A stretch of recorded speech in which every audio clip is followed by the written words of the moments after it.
Welcome to the Multiamory podcast. I'm Jase. I'm Emily. And I'm Dedeker. We believe in looking to the future of relationships, not maintaining the status quo of the past. Whether you're monogamous, polyamorous, swinging, casually dating, or if you just do relationships differently, we see you, and we're here for you.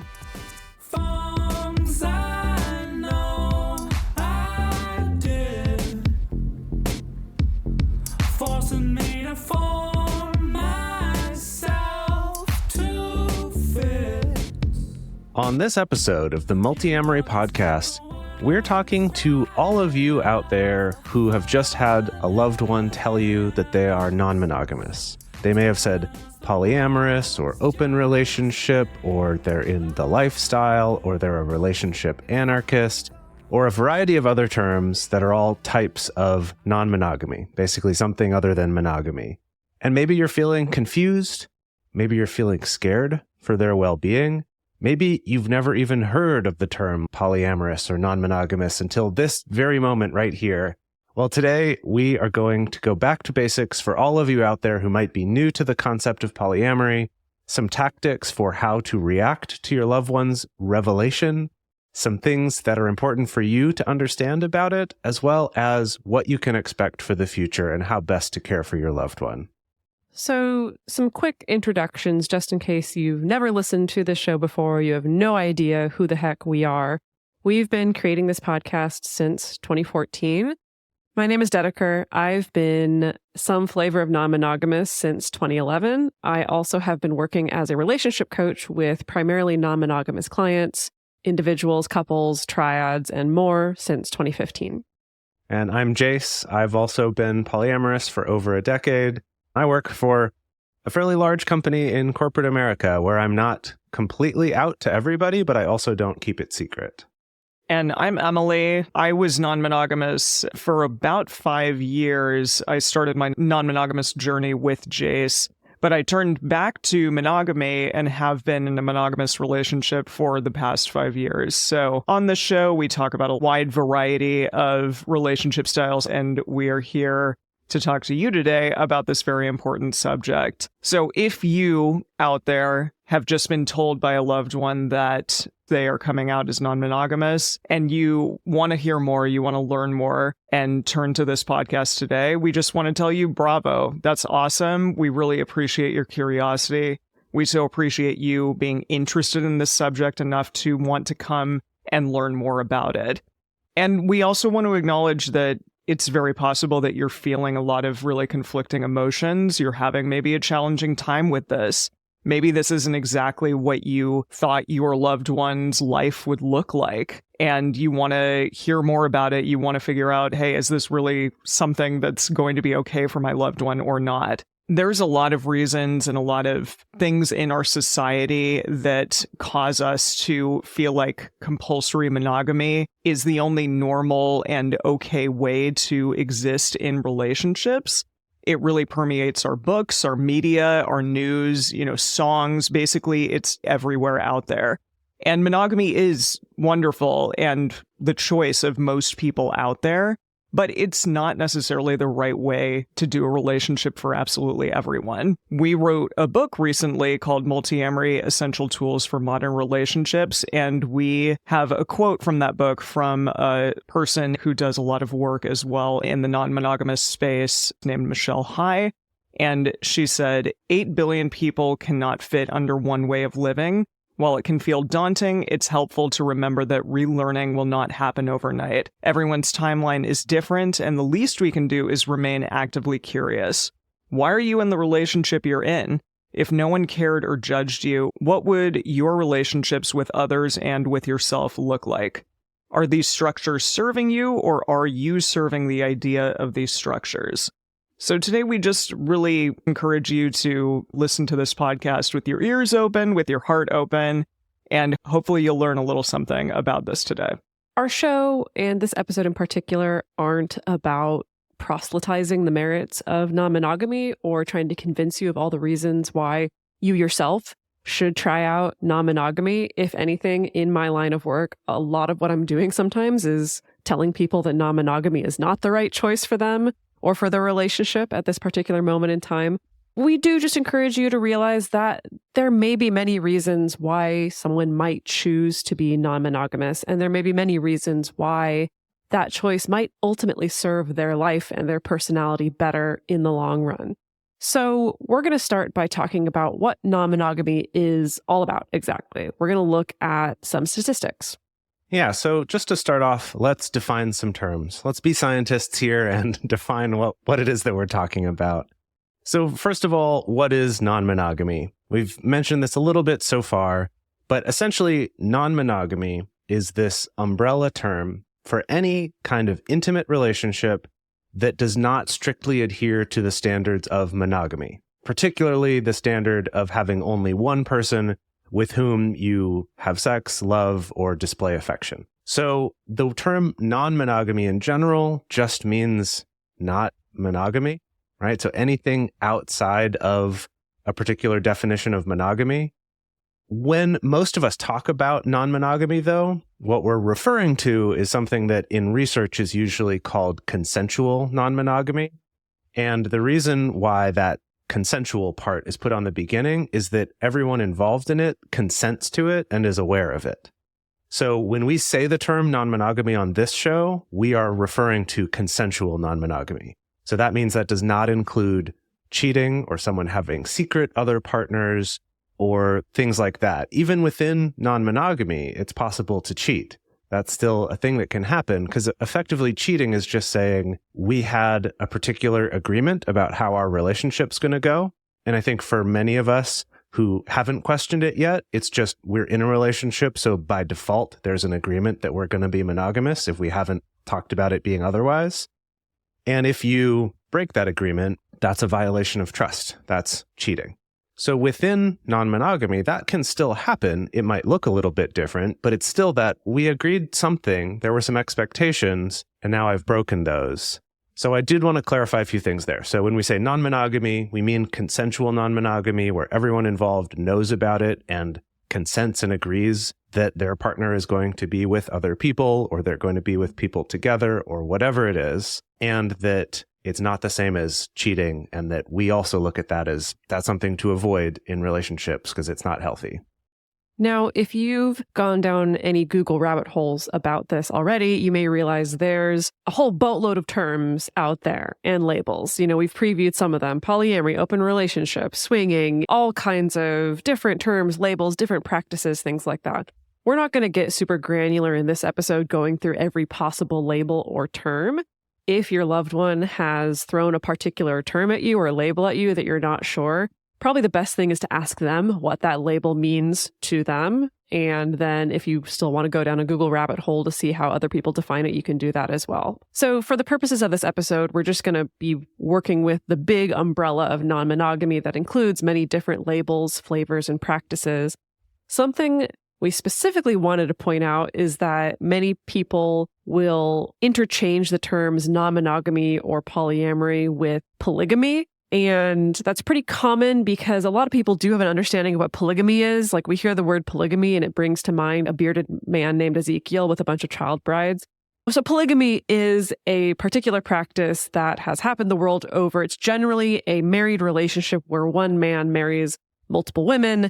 Those women are not allowed to date or have any kind of extramarital relationships with other people. You know, it has become associated with cults or particularly dogmatic religious practices. And so I just wanted to clarify that that falls under the umbrella of non-monogamy. The subject of our show and most of the people in our community are not practicing in that particular way. So let's move on to talk about some actual statistics. So there's a YouGov survey that was conducted in February of 2023.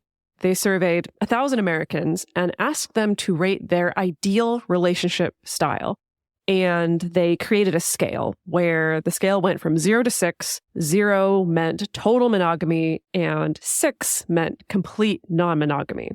And this is what they found. They found that 34% of the respondents described something other than complete monogamy as being their ideal relationship style, which is like a third. You know, that's a big chunk. 26% of the sample chose an option somewhere in the middle.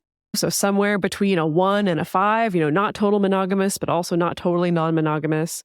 1 in 8 Americans, or 12%, say that they have engaged in sexual activity with someone other than their primary partner with their primary partner's permission. And more commonly, 20% of adults say that they have engaged in sexual activity with someone else without the consent of their main partner, which is interesting, that there's still a fair chunk, at least in this somewhat representative sample, a fair chunk of people who cheat, who practice what we would call non-consensual non-monogamy.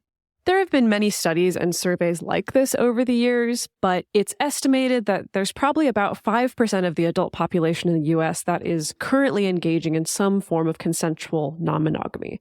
That equates to over 10 million people, give or take a few million or a few percentage points. So even if you don't think that you know someone who's non-monogamous outside of maybe your loved one who just revealed this to you, chances are you probably do know many, many, many more people who are non-monogamous. You know, the people who are practicing consensual non-monogamy are your doctors, your lawyers, your kid's teacher, your neighbor 2 houses down. A wide swath of the population practices consensual non-monogamy. So chances are really high that you do know someone who does this. I think it's really understandable for people out there to have fear around this subject because there is a lot of stigma involved with the idea of non-monogamy in general. I think people's mind immediately goes to they're cheating, somebody is going to get hurt here, or the guy just wants to sleep around, any number of misconceptions out there. So we just want to clear up some of the most common misconceptions that people may have when they're talking about or thinking about non-monogamous relationships. The first one is it's just a sex thing.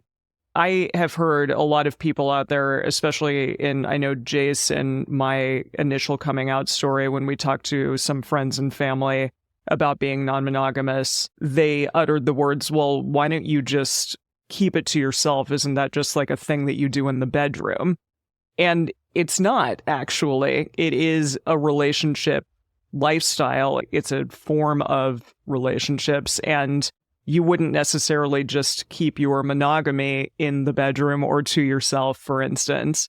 You would want to talk about your loved ones and the people that you're in relationships with outside of just, well, I have sex with this person, so I'm going to keep it to myself. Right. Yeah. The example I always love to give is if that's how you thought about it, it's like saying, well, you shouldn't wear a wedding ring because that's like making so public the fact that you have sex with this person. You should just keep that in the bedroom. Right. And it's like, no, that's not what that signifies. And the same thing can be true here. I do think it's worth clarifying that for some people, consensual non-monogamy could just be a sex thing, and that might be the way that they're doing it. But for a lot of people, especially if they use a term like polyamorous or relationship anarchist or open relationship, it generally means that these are also emotional, intimate relationships, just like you would have with your husband or wife or partner or anyone like that.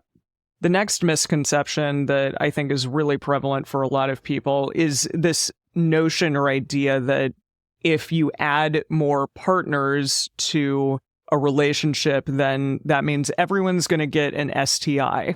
And while certainly there is a risk when you have more partners, studies have actually shown that people in consensually non-monogamous relationships have less occurrences of STIs than those who just go out and cheat, for example. We have a wonderful resource, multiamory.com/sources. You can go to that website and check out a bunch of different resources and a bunch of different studies that have been done on non-monogamy over the years. One of the studies is a comparison of sexual health history and practices among monogamous and consensually non-monogamous sexual partners. It was a study that came out in 2015, and it found that people in consensually non-monogamous relationships had the same or lower rates of STI as their monogamous counterparts. People who are in consensually non-monogamous relationships tend to get tested more often. They tend to share those results with their partners. They tend to talk openly about, is everyone going to be wearing a condom? Is everyone going to be practicing other forms of safe sex? What are we going to be doing in these scenarios? versus people who cheat may not have those types of discussions. And anecdotally, what I've found is among people who are dating around, maybe more traditionally, trying to find a monogamous partner, but currently just going on dates with a bunch of different people, those people also tend to talk less openly with people that they're sleeping with or hooking up with about, hey, how many other people are you sleeping with? What sort of safe sex practices are you engaging with? What kind of barriers are you using? How often are the other people getting tested? Like in traditional dating culture, that talking about that stuff is considered a little bit taboo. And so we find that people who are openly non-monogamous are much more likely to actually be talking about those things. So again, while of course, when you have sex at all, there's always going to be a certain amount of risk, whether you're having sex with one person or three people or whatever it is, that the more people are encouraged to talk about it openly, the more they're empowered to reduce that risk, which is something that is a little bit more baked into non-monogamous culture. The next thing on our list of common misconceptions is that non-monogamy is just a phase, that polyamory is just a phase and eventually they'll grow out of it and settle down. And while people can, during their lifetime, change the type of relationship that they want to have, we gave Emily as an example of that, where she was in non-monogamy for several years and then was in a relationship where she decided to be monogamous. That also doesn't necessarily mean that's the way her life will be forever. It's not like she grew out of it. And through this show, we interact with thousands of people around the world who listen to this show and who reach out to us. And so we know people who have been non-monogamous for 50 years already, 60 years. We know people who are third generation child of parents whose parents were some kind of non-monogamy before they even had terms like polyamory, which is a relatively recent term, but we're basically doing that thing already. So this is not just something people do because they're afraid of commitment and they just want to date around, because we already have a way to do that, and that's just called being a normal monogamous person dating around. Right? That idea of I'm trying people out. When we think about monogamy, the technical scientific definition of monogamy is some creature, whoever it is, if we're talking about some species of animal, we call them monogamous if they mate with one other person for life ever. That's it.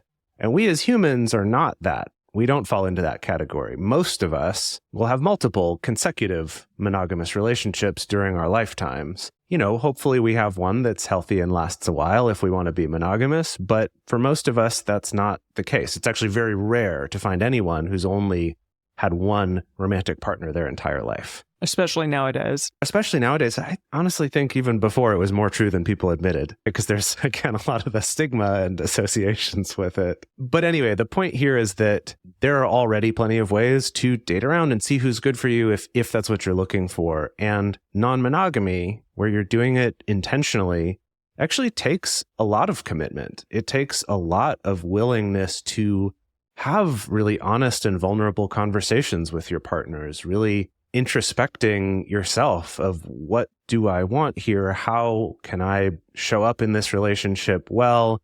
So it's definitely not something that people do just because they're afraid of commitment, because we already have other ways to do that. Another common misconception or concern that may come up is this fear that my loved one might just be doing this to fix a relationship issue with their significant other. Maybe this is a sign that the relationship is on the rocks and it's all going to fall apart soon. Now, this one's tricky because sometimes this does happen, quite honestly. Open relationships, non-monogamy, polyamory are becoming much more visible. A lot more people are becoming aware of this being a relationship option. And I do think that means there's a lot more people who, when their monogamous relationship is no longer serving them, but they're not quite ready to break up, will turn towards non-monogamy as a last-ditch effort or a last experiment or something to try. For some of those people, non-monogamy is going to be a brilliant fit that revitalizes their relationship and makes things feel better. For a lot of people, if there's already major foundational issues in the relationship, non-monogamy is not going to solve it. So this one's a tricky one because I do think people can legitimately be concerned about that because sometimes that does happen. However, that's not always what the case is, So sometimes, especially if someone has been in a seemingly monogamous relationship for a long time, many years, and then suddenly they say, oh, we're opening up our relationship now. They may have already been open actually for many, many years, and they're just now telling you about it. That may be your loved one's case. It may not be, but often that's been my experience, is that many people have been some flavor of non-monogamy for a long time, and they've just been passing as monogamous in public. Yeah. And to go along with that, relationships do sometimes end, right? Like Dedeker mentioned, if the foundation already was rocky in that relationship and maybe they are trying to open it up to see if that works, that relationship still might end, but it also might have ended anyway. And I think that sometimes it's easy for us to look from the outside at something different. And if that relationship doesn't work out, to say, oh, well, clearly it didn't work out because you were doing this type of relationship. But if you think about it, if you judged monogamous relationships as, well, this type of relationship doesn't work, if you ever see one end, none of us would do it, because all of us, like we mentioned, we've been in multiple relationships. So we've seen them end. We've seen them not work out. That is just part of us relating as humans. And most people don't blame monogamy on the reason why a relationship ended. Often I see that people say, well, that didn't work out just because you chose to be non-monogamous or polyamorous or something. But we wouldn't say that if a monogamous relationship ended. We'd just be like, well, on to the next one. There are other fish in the sea. So, think about that perhaps, that really, again, this is a totally legitimate lifestyle and practice that people want to do. And it's not just because, oh, you're non-monogamous that something may not work out. There's also a lot of things that people in monogamous relationships will do to quote unquote fix a relationship issue that maybe are not the healthiest, like deciding we'll get married, that's going to make things feel better, or we're going to have a kid, that's going to make things feel better. We'll move to a new city, that'll make things feel better. And sometimes it does, a lot of the times it doesn't, but also those are all things that people in healthy relationships also do. And speaking of kids, one of the big concerns that often comes up is, oh my God, what about the children? Surely practicing some form of consensual non-monogamy is going to be bad for your kids. It's going to lead to an unstable family structure, right? So I'll be the first to say that none of the three of us have kids of our own. All of us are connected to kids and people raising kids in our life. And all of us are also connected to people who are non-monogamous, have been consensually non-monogamous for many years, and have raised their kids in that structure. And the kids seem to be doing all right. Because we're not parents ourselves, we always refer people to other resources, right? So for instance, Dr. Eli Sheff is the foremost researcher on the impact of non-monogamous families or non-monogamous parents on kids. So we highly recommend going out and checking out her book, The Polyamorists Next Door, is a really good resource where she talks about her research. She also keeps a very active Psychology Today blog on her website talking about her findings, her longitudinal study participants, and things like that, as well as other content creators like Libby Sinback, who does the Making Polyamory Work podcast, many other creators out there who are people who are parents and also actively practicing polyamory. I have people in my immediate family who have been non-monogamous in their relationship since the beginning and have kids together. And those kids I've seen are really thriving with multiple adults in their lives and multiple types of interactions and ideas about how the world works. And parents get a little bit of time off because there are more people around to take care of kids. It's just nice. It takes a village. I've heard, not from experience, but raising kids really does take a village, and the opportunity to have more great adults in children's lives, I think, is never a bad thing. Yeah, it's also interesting to note that in Dr. Eli Sheff's research, she's found that the children of polyamorous or non-monogamous families are not necessarily more likely to end up polyamorous themselves. She actually said a lot of them grow up and decide they want to be monogamous, but at least they grow up with an awareness that they've chosen that rather than just thinking that's my only option, I have no choice. And it actually can lead to healthier monogamous relationships when it's done intentionally like that. So we're going to move on and talk about some personal experiences as well as some things for you to keep in mind moving forward with this relationship with your loved one. But we're going to take a quick break to talk about some of our sponsors for this show. This is how we're able to keep doing this podcast every week and put this out there into the world for free for everyone out there to have these resources. If this is valuable to you, we do appreciate you taking a moment to check out the sponsors. If any are interesting to you, use our promo codes or join our Patreon and help support our show that way. We do really appreciate it. And we're back. Now, the three of us have been doing this podcast for over 9 years now, and during that time, we've heard just a ton of stories about people coming out to their family, to their friends, to people at work, on the internet. And throughout that time, we've seen some common themes come up about their experiences, how they wished it went, things that they took away from that experience, how things went really well in some instances, or it took their parents or their loved ones a lot of time to finally come to terms with or be okay with them coming out. And so we wanted to share some of the common themes that came up throughout all of these different stories that people had.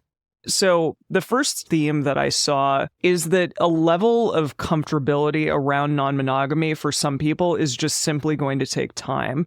I know from my own coming out experience or talking to my mom about being non-monogamous, how she was at the beginning of that journey to where she is now is pretty huge. There was a lot of talk of like, well, I just think monogamy is the best way for relationships or the real way of relating to someone or things along those lines. And that's really not the sentiment that she's given me today at all.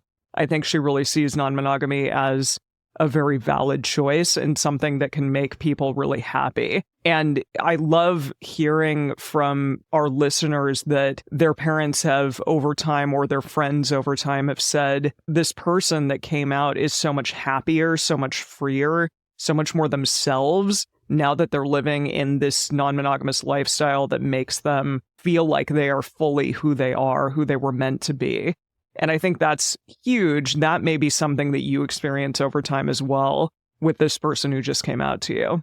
So we've been trying to keep this kind of generic about just your loved one, right? So we don't know if that's your nephew or your second cousin or whatever it is. But in particular, if you're a parent and it's your child who has come out to you as being consensually non-monogamous, if as a parent, you know that you're going to be there for your kid no matter what, it's important to stick to that sentiment even now, even if non-monogamy is not the relationship path that you originally envisioned for your child. And remember that even though it may feel like this is in some way about you or your parenting or the messages you tried to instill in your child about relationships or the messages you maybe unintentionally instilled in your child about relationships, it's not. It's not about that, and it's not about you. It can be easy to feel like your loved one is somehow telling you that this means your choices about relationships are wrong or were wrong, and I've figured out a better way to do relationships. Just remember that they're making a choice about themselves. It reflects their values. It reflects who they are, what they're interested in right now. And hopefully by being out about it, it will enable them to live as authentically as they possibly can. I know this was something that I ran into when I came out to my mom. It was literally these two things back to back. She was immediately upset because she was worried, she had this vision for me that I would meet one person who would take care of me and fall in love with me, and I would follow this very traditional path. And, I had to remind her that I am happy and I am taken care of and I do have fulfilling relationships. It's just not with one person. And then I also ran into this where she immediately, I think, felt some shame and sadness and felt like, oh, her relationship failures set me up to do this. Like her inability to have a long lasting marriage or whatever it was what set me on this path, which also wasn't the case. Of course, when it comes to parent-child dynamics, things are always complicated and we're always untangling this massive knot of Christmas tree lights of what neuroses did we pick up from whom. But just remember that chances are really high this is not about you or your relationship choices.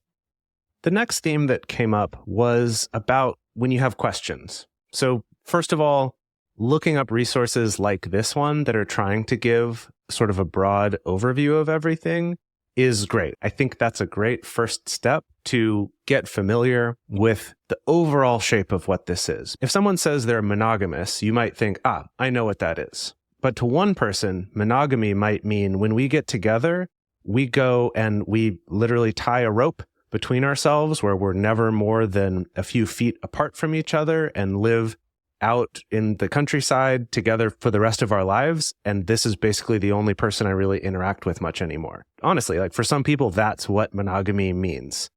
For other people, on the other extreme, monogamy might mean, yeah, but if I'm out of town on a business trip, that's fair game. That's fine. Maybe we've even agreed on that. But they still say, I'm monogamous. My point here is that there's a broad range of what people might call monogamy. And similarly, with any type of consensual non-monogamy, there's also a broad range. So just because your loved one told you, I do this type of relationship, like I'm polyamorous, if you go and look up stuff about that, just realize that in the same way monogamy can vary a lot, polyamory can vary a lot, or any of the other terms. So if there are things that you're wondering about, the best person to ask, as we mentioned earlier, is your loved one. Ask them themselves. However, when you're doing that, take some time to think a little bit about the question you want to ask. So one is take some time to formulate your thoughts and think about how can I ask this question respectfully and thoughtfully. It's very possible that your loved one is a little bit afraid of your reaction. And so even if you don't intend it, it's possible that a question can feel more like an accusation or like you're trying to poke holes in it rather than you just want to know. So be really mindful of that. The other one is to also evaluate, is this actually a question that I need an answer to? For example, if you don't talk about your child's sex life that much, this is not suddenly the time to ask them all these questions, right? If that's not part of your relationship and not something you talk about a lot, that's none of your business. It really doesn't matter. Or maybe that is something you talk about, or maybe you have a specific concern that's, keeping you up at night. Take time to formulate that, figure out how you can ask it in a way that's respectful and thoughtful, and also be sure to ask it in an appropriate way, right? When you're emotionally regulated, when you're feeling calm, when you're able to offer empathy to them, keeping in mind that even though more people are talking about non-monogamy now in the media, and we're starting to see more characters in movies and TV shows and things like that, most of society is still telling us this is not a valid way to do relationships. And so especially if people are newly opening up about the fact that they're doing this, or they're newly starting to do it, there can be a lot of fear that people are going to be accusing you of things. And so there can be a defensiveness there. And just be aware of that and try to be compassionate when asking those questions. I just want to point out also that you may have already had an interaction with your loved one that didn't go very well. And there's always time to come back and emotionally regulate and maybe apologize, maybe say, hey, that wasn't the reaction that I wanted to have. I was just nervous or scared for you or confused or all of these things. And I really want to ask some questions and have a dialogue with you about this thing that's maybe a little bit more coming from a sense of curiosity and interest rather than fear and anger or sadness or something along those lines. So I think it's great to be able to come back and change the narrative about how it is that you initially may have reacted to this situation and instilled some curiosity and some kindness, because I'm sure that's why you're here listening to this today. So we're going to move on to talking about what you can do moving forward. But one last trend that came up in what our listeners said when we asked them about this is to remember that for most people who are starting to open up about being non-monogamous, they're only telling people in their lives who they deem important enough to tell and safe enough to tell.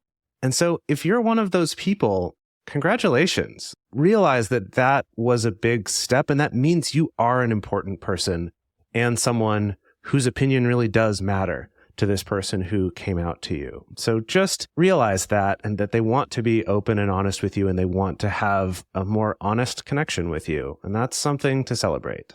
So let's talk about what the future may hold for you and your loved one. So one of the first concerns that often comes up is, okay, so this person has come out to me. Thanksgiving is happening next week. How do I talk to my sister about what my child is doing? How do I talk to grandma about what's going on, or the fact that my kid is going to bring 2 people to Thanksgiving, or things like that? Hopefully they've given you a little bit more notice than next week for Thanksgiving, but sometimes these things happen. So again, the recurring theme of the episode is it's best for you to pose that question to this person, to your loved one, about how open and out they want to be to other people.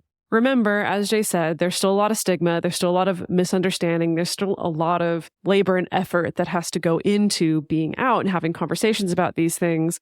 Ultimately, this is information about their personal life. And so, let them be the ones to help lead how open they're going to be with other family members, with friends, with your friends. Along those lines, it's important to make sure that you don't accidentally out your loved one to somebody else. Don't go and post about it on social media. Don't immediately run to your closest confidant in the family and gush to them about it unless this person has given you explicit permission to tell them, because there still can be ramifications of people being out to the world at large. And even if you're like, oh, it's fine, I know that your aunt's going to react to it positively, it's okay. That's nice, but this person may still want to be the one who's in control of sharing that information and being able to answer questions accurately. So just make sure you get consent from your loved one before you go and share with anybody else, and hopefully be open to collaborating with them on that.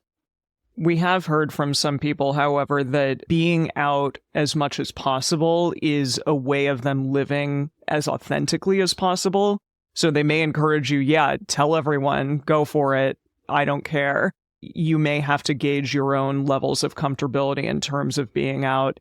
You may not want to go tell your pastor about it if that's going to lead to some awkward conversations or some discrimination or something along those lines. So I think it is personal on your part if you are being told, yes, go tell the world, go for it.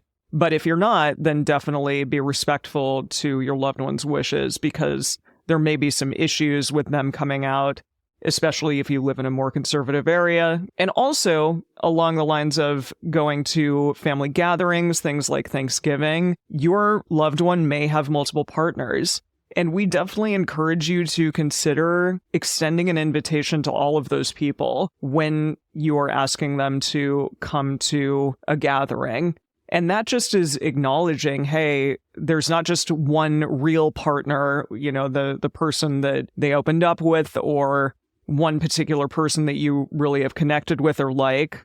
This person that you care about has a variety of partners potentially. And so we just encourage you to extend those invitations to all of them and acknowledge, even on the phone, ask about them. Say, how is so-and-so doing? Or how are your other partners doing? What's something exciting that's been happening in their lives? Just so that they know that they're cared for as well. So just to come back and reiterate some things here, just remember that coming out to you about this may have been very scary, and it may have been months or even years in the making before they felt like they could share this with you. And there are a lot of reasons for that, and these are also why it's important to talk to them directly about how comfortable they are with you talking to other people about it or posting about it, things like that. Just be sure to check with them. And as we've mentioned, there's just the fear of discrimination against their choices and their relationships. All this unsolicited advice coming in telling you that you're doing a terrible thing and that you're a bad person for doing this. There's a very real fear about that. But there's also potentially even more serious repercussions that can happen. One could be their job or their housing. There are certain protected classes, such as your race or your sexual orientation or your gender or your disability status, things like that, that legally someone can't fire you for those things or kick you out of your housing for those things. It does still happen, even though technically, legally, you're not allowed to. But with something like polyamory or non-monogamy, that's not one of those protected classes. And again, there could be a legal case there, and I would say most employers would not outright say that's why they're firing someone, or a landlord wouldn't say that's why they're kicking you out of the building. But it is a risk and something that could affect your loved one. So just be mindful of that. Similarly, especially if they live in a particularly conservative area and have other family members who might be antagonistic to them, it's possible that their mother and father-in-law might try to fight to take custody of their children away because they haven't listened to this episode and they do have this way of thinking, oh, this is dangerous. This is bad for the child. They must be having sex parties in front of the children, which is ridiculous. That's a horrible thing to do. And that's not any part of anyone's life who is non-monogamous that I'm aware of, right? That's just not a thing. But for people who don't know, you could say, oh, that's what happens. And the judge goes, yeah, it sounds right to me. Okay, take away your kids. So there can be some very serious repercussions here. So really communicate with them with how comfortable they are being out, because they don't want to be cut out of the family or have family members actively fighting them over things. And then I'll say, even if they're not afraid of those repercussions, maybe, you have a reasonable confidence that they're not going to have to deal with that. Even still, if you tell the aunt or your friend who comes over about this, and suddenly your loved one is now stuck for like an hour or two, just answering all the questions that person has, some which may not be as thoughtful and respectful as the ones that you've tried to put together. That's an annoying situation where, cool, I came for Thanksgiving and all I've had to do is explain myself to all these family members that I wasn't ready to have this conversation with, or just didn't feel was important enough to. So just have those conversations and really realize how important it is that you are someone in this inner circle of trust and that you can work together with your loved one to help support them here. There's a lot of different factors that can go into this. This is going to depend on the political flavor of your locality. It's going to depend on how progressive or conservative your loved one's place of work is, how open-minded their friends and family are. And not to mention, this all intersects with their identity and lived experience, right? So this is all lands differently for someone who isn't white or who isn't cisgender, for instance. And that can complicate the stigma, the anxieties, the worries that they may have about coming out. And even if those things are not an issue right now, they may become issues down the road if they switch jobs or switch cities or switch life circumstances in some way. So that's why really our main takeaway is just that it's important to do your utmost to be an ally to this person in whatever way you can. If someone is able to come out, it means that they're taking a step towards finally living authentically. And it's a rising tide that raises all ships. This helps to decrease discrimination that other people in similar situations may face in the future. Again, the best ways that we have found, and I mean we, not like the three of us, but we culturally have found to reduce stigma and discrimination of marginalized groups and minority identities is for people to personally know people who are a part of those identities, to be able to literally have a face that they attach to this particular identity. And coming out, it's an act of courage. There's a lot of risk involved, but ultimately it helps to reduce that stigma and marginalization over time. As this episode comes to a close, we want to acknowledge that we tried to put as much information into this episode as we possibly could, but there's so many other things that we could have covered on this topic. And there's little doubt that you listening to this will probably have even more questions that come up because of this episode. So we just want to let you know that we're putting some additional resources in the show notes. You can also go to multiamory.com and look for this specific episode, and we will have a variety of resources there on our website as well. So you can look there for even more information about this topic. This is hard stuff. It can be challenging. You may have the best intentions, but you may still internally feel like, shit, this is really tough. I don't know where to begin. I don't know how to think about this. I don't know how to change my viewpoints after so many years of hearing and living in a monogamous lifestyle and hearing that that's the best thing for people out there. We're not telling you at all how to live your life, but we just want to encourage you to be there for your loved one as much as possible. And again, this is not about you. It's not about the way in which you raised this person. It's just an expression, hopefully, of how they can live their life in the most valid and fulfilled way possible. So we just encourage you to see it for what it is and hopefully encourage them to live their best life possible. And to close out this episode, we wanted to share a little story with you. This is a coming out story that one of our listeners sent in for this episode. And they also got their mom to write part of the story as well. So we get both perspectives here. So first, our listener writes, I first came out to my mom maybe 3 years ago. I was dating someone who she'd met, but I wanted to introduce her to my metamor. Quick clarification, metamor means someone that your partner is dating, but that you're not. So if Dedeker has another partner, that person would be my metamor. So there was a metamor that she wanted her mom to meet. She didn't understand at first, but she didn't need to understand immediately. Just as when I came out to her as transgender, she took it in stride. She learned as she went along and centered first love, the love for her daughter and the love for the people that I love. When breakups happened, she was there for me. And as joy now flourishes, she's celebrating with me. She's met most of my partners, even hosted myself and 2 of my partners over for the holidays 2 years ago. Now I'm sharing in love with a partner and 3 wonderful children. And while I do not have kids of my own, my mom has taken up the role of honorary grandma with joy and excitement. I look at many of my queer polyamorous peers whose parents have rejected them, and I'm heartbroken. It seems to me that many parents of queer or polyamorous kids would rather harden their hearts than receive the wellspring of joy in front of them. I hope one day their hearts can soften. It's with that perspective that I look at my mom and I realize how lucky I am. I wanted to ask her to provide her perspective on my being polyamorous with the podcast. So here are her words.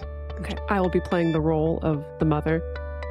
Let me first say that I'm 62 years old, retired clergy, and was in a 37-year marriage until my husband died of cancer. I don't remember much about the day my daughter disclosed she's polyamorous. To me, the most important thing is that she's living her life and is a loving person. I do not stand in judgment of her. I'm blessed that my daughter has surrounded herself with several loving, caring, and devoted partners. I'm blessed that I've gotten to know them and consider them part of my family. Their children have become like my grandchildren. I've opened my heart to all the partners and have difficulty understanding how anyone could turn away their own children. Love is love. It breaks my heart to hear some of them share how their parents have turned their backs on them. My life is much richer, much fuller, because of the relationships my daughter has with her partners. In fact, it's quite fun to spend time with them. For any parents who have not opened their hearts, I pray you will find a way to expand your circle of love. It is truly a joy. If you want to discuss more with other listeners of this show, the best place to share your thoughts is in the episode discussion channel in our Discord server, or you can post in our private Facebook group. You can get access to these groups and join our exclusive community by going to patreon.com/multiamory. In addition, you can share with us publicly on Twitter, Facebook, Instagram, or Threads. Multiamory is created and produced by Jase, Lindgren, Dedeker, Winston, and me, Emily Matlack. Our production assistants are Rachel Shennework and Carson Collins. Our theme song is Forms I Know I Did by Josh and Anand from the Fractal Cave EP. The full transcript is available on this episode's page on multiamory.com.